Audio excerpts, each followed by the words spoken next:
Traffic police Jammu तमाम जम्मू कश्मीर व लद्दाख के अवाम का स्वागत करती है।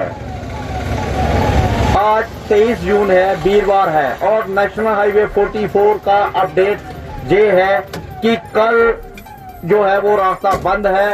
किसी भी गाड़ी को जम्मू से डोडा किश्तवाड़ व श्रीनगर की तरफ नहीं छोड़ा जाएगा और ना ही डोडा किश्तवाड़ व श्रीनगर से जम्मू की तरफ किसी गाड़ी को अलाउ किया जाएगा।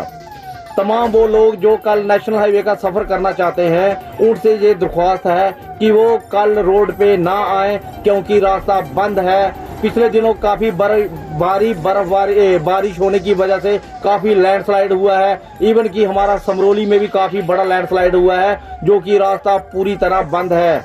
आप लोगों से ये दरख्वास्त है कि कल रोड पे ना आए। आगे काफी तादाद में गाड़ियां भी काफी फंसी हुई हैं। एडमिनिस्ट्रेशन रोड को रिस्टोर करने में लगी हुई है। कोशिश यही है कि जल्दी से जल्दी रोड रिस्टोर हो जाए।